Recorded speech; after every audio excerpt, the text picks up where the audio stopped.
She must have noticed I was checking her out at the party because she kept looking in my direction. After a lot of internal struggle, I approached her. I wasn't as chubby now, I just had a noticeable weight, which runs in my family, and I had been that way since childhood. In the past, many girls had turned me down, laughed in my face because I tried hitting on them, and I wasn't expecting anything different with Maya. She was gorgeous, and I expected her to either snub me or pretend like I didn't exist, but she was different. She spoke to me politely, and we talked for the rest of the night and had such a great time. It was my first time feeling that good and confident in a long time, and because we clicked so well, we exchanged contacts, and I gave her a call as soon as I got home. From there, we started seeing each other often, went on lunch dates, and our friendship grew as time passed. I found Maya to be different from other girls of her age. She was kind, witty, and intelligent, I figured from the first night we talked. I wasn't just attracted to Maya because of her beauty. What attracted me most to Maya was her intelligence and sense of humor. Not so many girls had given me the opportunity to go on multiple dates with them, but Maya was generous to give me a shot. I was always attracted to intelligent people. I didn't like being around people with no life goals, vision, or future plans, and Maya was all of it. She was just out of college, actively scavenging the job openings, rushing for the marathon of interviews, and whatnot. I loved to see how serious she was about her career. I never had a real relationship apart from one in high school. Not because I couldn't keep one, but because the girls wanted something more than a nerdy's boy love, which I didn't have. So, meeting and dating a girl like Maya felt like a win for me. It was 3 months since she had graduated, and she had no luck in the job hunting game. She had left the college dorm and shifted with her friend, but it was becoming difficult for her to survive.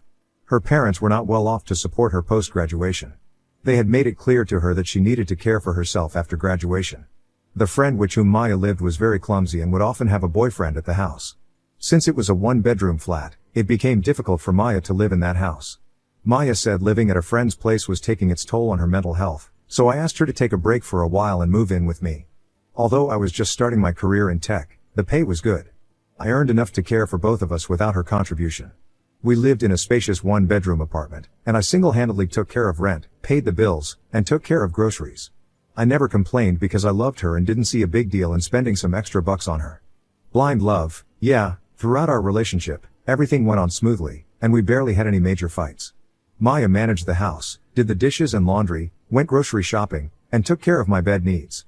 She was so great in bed, and I enjoyed every bit of the moment with her. Before Maya and I started dating, she told me about her ex-boyfriend in college and how he maltreated her. I assured her I was a gentleman and I kept my promise. In the past, I had never had issues controlling my anger, and I never laid my hands on anybody or a woman, so she was safe with me. Believe it or not, I had never cheated in the past, and I didn't plan on cheating on her. Also, my work was 60% remote and 40% on-site, so I shuffled our house and the office, and this allowed us to spend enough time together.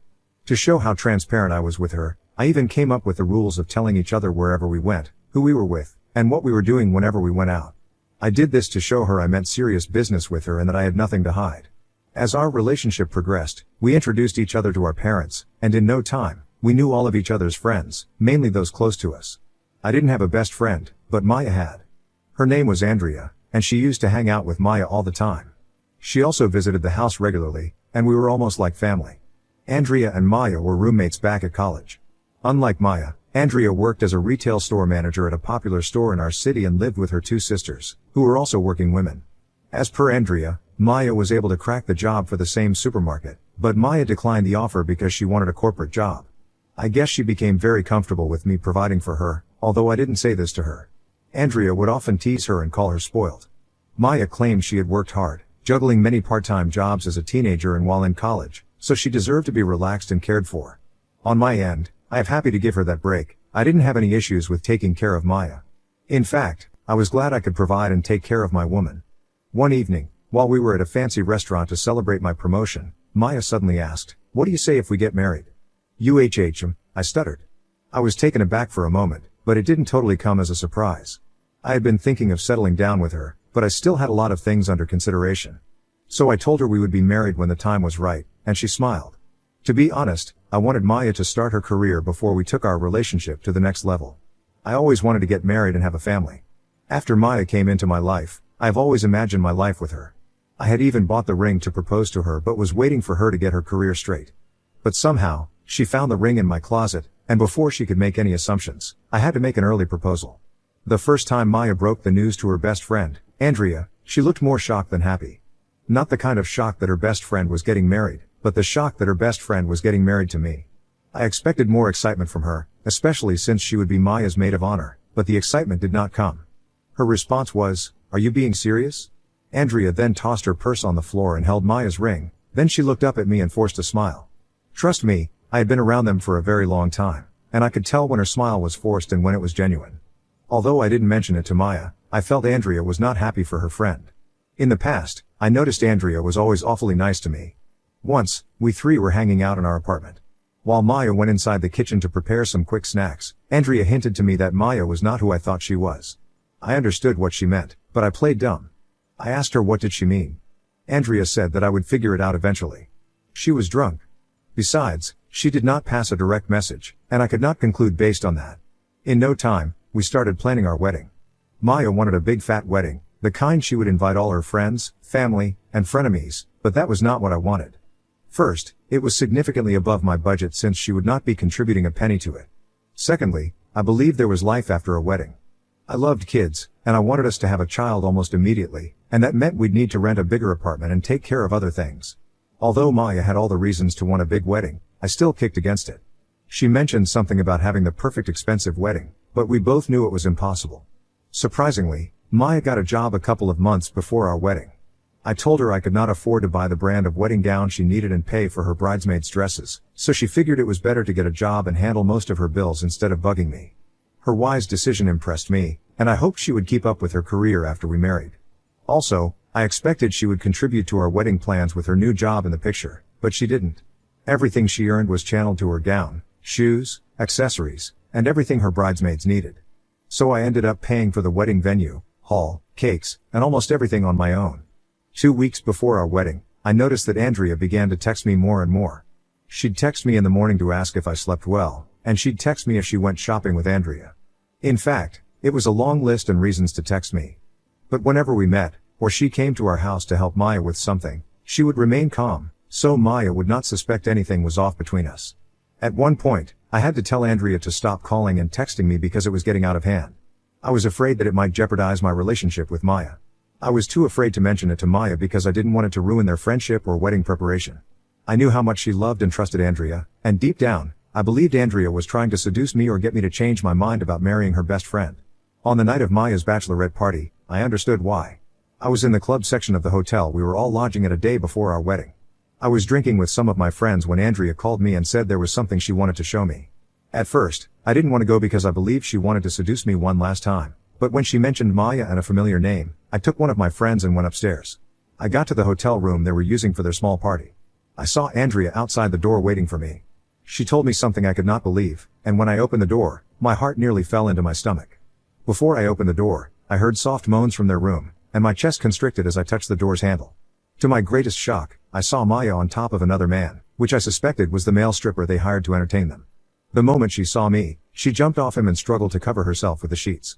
Almost instantly, I recognized him. As Andrea had told me, he was her college ex-boyfriend, and I didn't even know when I started crying. It was too much to handle, and I walked out of them without saying a word. My friend who had escorted me upstairs was also mortified. He tried to talk to me or maybe calm me down, but I shrugged him off and walked out. As I walked down the corridor, I heard Maya yelling at Andrea, "Why would you do this to me? My life was going perfectly, but you ruined it." Andrea yelled back, "I told you he deserved better. Rick has been nothing but good to you. I told you to break up with that loser boyfriend of yours and be with Rick, but you wanted to eat your cake and have it." I didn't bother to look back. I could not believe Maya had been playing me the whole time. It was too painful to accept, and I wished I could handle the hurt I felt, but I couldn't. Andrea even tried to follow me. I slammed the door in her face. I drank until I could not differentiate between a shadow and an actual person. The following morning I woke up to a ton of missed calls from Maya and some other people. When I left the room, Maya was already wearing her wedding gown. She looked so miserable. The moment she saw me, she ran to me and asked why I wasn't dressed for our wedding, and hearing that made me so furious. Out of anger, I pushed her away and announced I was calling off our wedding. Everyone was shocked, and they kept asking why I changed my mind. Even my parents were shocked to see me in that state. Because no one expected this to come after all the money I had spent on the preparations, but I was too heartbroken to speak. I stared at Maya with blood boiling down my spine. I went back into my room and locked myself. From inside the room, I could hear my parents and some of our friends asking Maya about the reason behind my decision, but she didn't respond. She just pretended to faint, and a couple of people caught her before her body touched the floor. After cleaning up from the previous night, I left the hotel room with a few belongings I had taken there. I switched off my phone after I dropped an apology message on my friend's WhatsApp group chat and switched off my phone. Please don't blame me, I didn't know how else to react. It's been a week since then, and I still don't know how to come to a term that I was being played on. Update 1. Hi everyone. Thank you for your comments. It means so much to me. Some of you commented in my original post about why I didn't do the background check with my friend's sister before dating Maya. So the thing was, I was stupid. I did not feel the need to do it aggressively. However, I remember subtly asking my friend's sister about Maya during the initial dating phase. She responded that they both were in different departments and Maya was her friend's friend, and after college, they were not in touch, so it didn't help much. Speaking of Maya, I met her yesterday, and she was so mad at me for standing her up at our wedding. It's kind of funny, right? She ignored what she did and made me the villain in this story. She told her parents I canceled the wedding because I had drunk too much the previous night, and I wasn't in my right senses. I think she is mistaking my quietness for foolishness. I didn't want anything to do with her anymore, and I didn't understand why she thought we both could be a thing again. To make things worse, she admitted that she was still having an affair with her ex-boyfriend when we were dating, which broke me more. She did so because I was always working, and I didn't give her the kind of attention she needed. Right now, I am so confused. I never neglected Maya or turned down any of her needs. She was also why I always worked so hard. I could take care of our bills and still care for her. Even as I type this, the thought of her sleeping with her boyfriend behind my back still haunts me. And right now, she's asking us to fix another wedding date because she cannot bear the embarrassment. To think that she only apologized once about how she had hurt me shows that she never loved or valued me as much as I loved her. It was more of a one-person thing. I've told her I cannot marry her. I just cannot. Meanwhile, I kicked her out of my house and changed my locks. After I met with Maya yesterday, I also met Andrea to thank her for helping me dodge a bullet. It was through Andrea that I knew Maya had been getting money from me to take care of her boyfriend, and anytime she asked for a ridiculous amount to buy something, she gave it to him. Also, I never mentioned that Maya went to the gym every evening while we lived together. She was just obsessed with being fit, and I didn't think something was wrong with that. Well, I just found out that she was meeting with her college boyfriend every day, and most of the time, she said she was with Andrea, but she wasn't. She only asked Andrea to cover up for her. And the reason Andrea was so shocked when Maya showed her the engagement ring was because, a couple of days earlier, she had told Andrea she wanted to settle down with her college boyfriend because she was deeply in love with him. Now, I understand why Andrea wouldn't stop texting and calling. She was looking for a way to tell me what was happening, but I didn't give her the opportunity. Sometimes, I feel I deserve this because I was so stupid that I got trapped so easily. I have made up my mind, and there won't be another wedding. I will be meeting her again in 2 days to trash her belongings. I will make another update soon. Update 2. Hello, everyone. Sorry for the delay in updating. I met Maya again the second time 3 weeks ago, and something unexpected happened. Meanwhile, when I told her we would never be together again, talk more about getting married, she looked me in the eye and said, "Do you think calling off our wedding will help you find a better woman?" Lol, no woman in her right mind would want to be with an overweight man like you. You should consider yourself lucky to marry a woman like me. In my entire life, I had never been insulted like that. And it hurt so much that it came from someone I once loved or someone who claimed she loved me. At that point, I knew the kind of person she was. Although it's hard to admit, I realized she had been using me the whole time. I know I'm overweight, but I didn't want a marriage where my wife felt like she was doing me a favor. I knew how those kinds of marriages always turn out to be. We didn't talk much that day because she threw my engagement ring on me and walked out in anger. I blocked her on all our mutual social media platforms and even her number. But before I blocked her parents from calling me, I visited them and told them how much a whore their daughter was, and they were so disappointed when they found out the truth. About a week later, after Maya walked out on me at the cafe, a strange number began to call me repeatedly. When I picked it up, I immediately recognized Maya's voice. She sounded different, calmer, and more respectful. Without beating around the bush, she asked if we could meet because she had something important to tell me, but I insisted she say it over the phone. But before she said it, she started apologizing. She asked me to forgive and forget everything that happened between us in the past, so we could start on a fresh slate. Guess what? Maya said she wanted to tell me she was pregnant, and I found that really odd. And without waiting for me to say another word, she added, "I'm pregnant with your baby, Rick," and I busted into a loud laugh. I told her it wasn't April Fool's yet, and she was already pulling pranks. Then I ended the call on her. And like I expected, she didn't stop calling, so I was forced to block the number too. It turned out that her boyfriend had abandoned her after he knew she could no longer take care of him and when she broke the news of the pregnancy to him. So when it didn't work, she thought she could pull a fast one on me. Since then, she has been trying to call me with strange numbers, and I kept rejecting them. Just 2 days ago, she showed up at my house uninvited. Andrea was there with me. When she saw Andrea, she attacked her with her filthy words, calling Andrea a whore who destroyed her best friend's life. She even accused me and Andrea of having an affair and cheating on her. I had to call the police on her, and yesterday I filed a restraining order for her.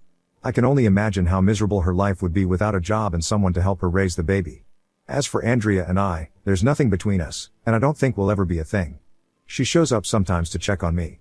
Right now, I just want to have my life fixed, and hopefully, this broken heart of mine will heal one day. While I still cannot forgive her for what she did to me, I guess she got what she deserved.